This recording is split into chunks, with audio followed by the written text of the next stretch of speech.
All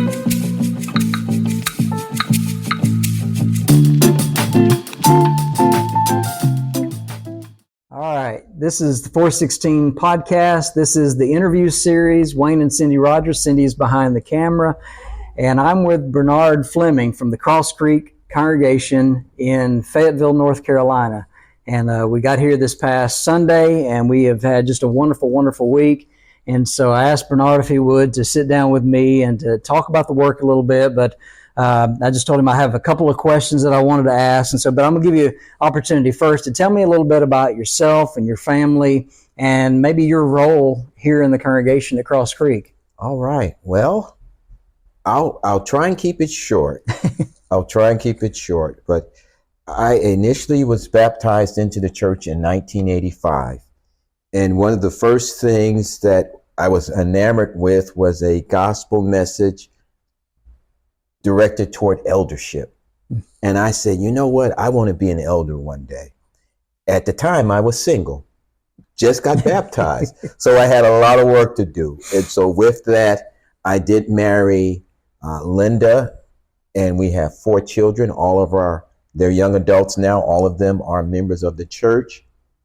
And so our affiliation with the church is that we're servants for God, and we're here to do God's will and to do what it is that he has for us to do based on his word. And so in a nutshell, that's why we're here. That's what we're trying to do. And that's what we will hope that we're successful with. All right. And so we're located here in Fayetteville, North Carolina. Yes. And what is in Fayetteville, North Carolina? What is it known for? Fayetteville is known for Fort Liberty, but you probably know it as Fort Bragg. That's right. And so for a lot of people, if you talk about Fayetteville, or if you talk about Fort Bragg, or if you talk about Cape Fear region, you think those are 3 separate things, but they are really the same place. Yeah. And so when you're talking about Fayetteville, North Carolina, a rich history going back to the Revolutionary War and, of course, the Civil War.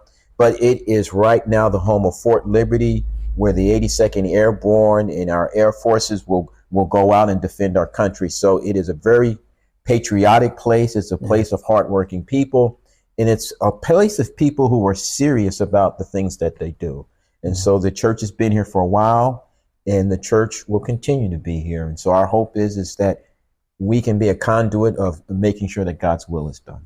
All right, and that's great. And I kept seeing signs as we've been driving around in All-American City, and it truly is. It's kind of and we were talking about this, it's kind of a melting pot of a lot of different backgrounds in the city of Fayetteville, and probably having to do a good bit with military and folks being so transient coming into this area for that reason. Well, most definite. And so it's not just kind of a smorgasbord of the U.S., it's a smorgasbord really of the world. Yeah. Because these soldiers, and I'm not just talking about the men, but men and women, where they go, they're meeting people, they are starting relationships, they're starting marriages, and so they're coming back to the United States with these people. So it is truly a place where we have some tough skin, because we know we have differences of maybe thought, of color, of things of that nature, but still it does not stop us from coming together and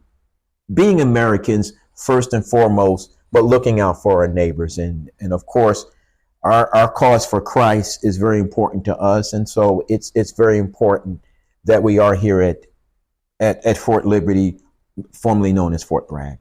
And so the Cross Creek congregation, and we found out about you. You reached out to the Memphis School of Preaching, obviously, and we were able to get in touch and start talking and communicating about the work here. Mm-hmm. And so really just kind of want you to, if you will, spotlight really what the work and maybe the goal that you can see that you and the congregation here have for reaching out into the community and how you're progressing toward that goal. Okay, well, that's a good question, because if you were to ask every member of the congregation, I'm quite sure they would have a different answer. So I'm going to give you my answer. There you go. And it's an answer that has been forged by being in the church now pretty much almost 35 years, let's just say. And what I mean by that is that I've been at big churches, I've been at small churches. I've been at medium-sized churches. I've probably been at every type of church within the brotherhood. I can remember being at churches with 3 people, and we would have to have congregations come in to support the Sunday service so that we would have 10 or 12 people. Mm-hmm. And so I've kind of been there and done that. So the first concern when I got back here at Cross Creek, because I was here briefly for a little bit, was, okay, we don't have a lot of people. We have a small space. So what is it that we can do? What will be our niche?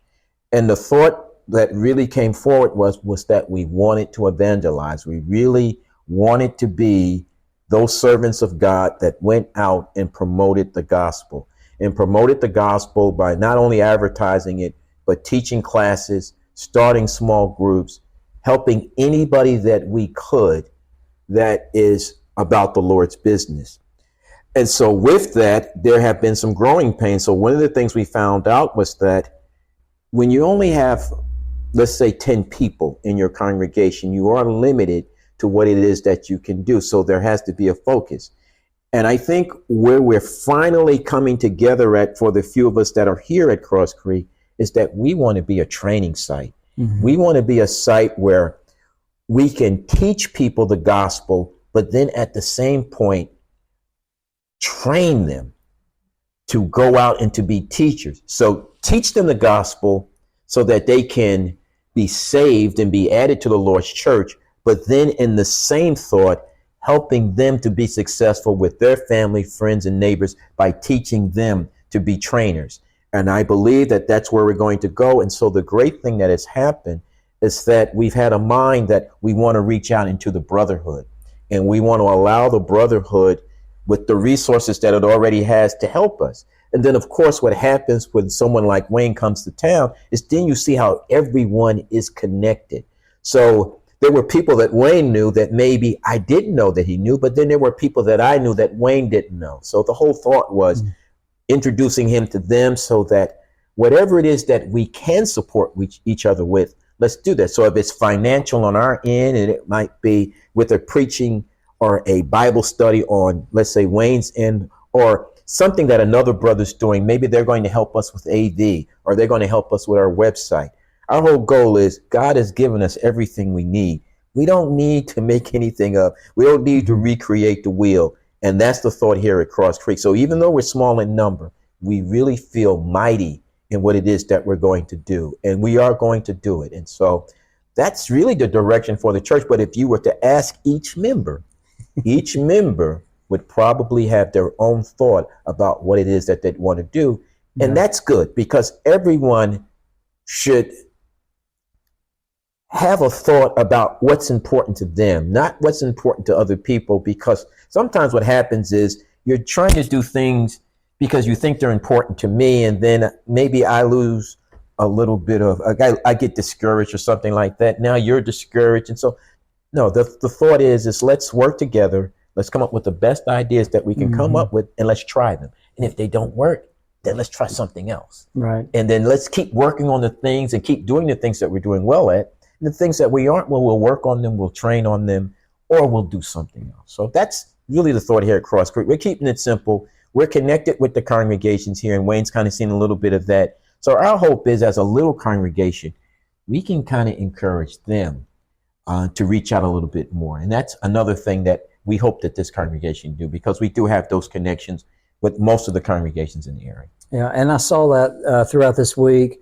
Brother Bernard took me around and was able to introduce me to some of the brethren in the area, and it was very encouraging to me to see that and to talk with them about the needs, here at Cross Creek, but also the need in the brotherhood in this area, especially in Fayetteville, of attempting to work together, trying to come together, supporting one another in that way. And so the idea of, again, edifying the body of Christ in love, and that's certainly what we're trying to promote.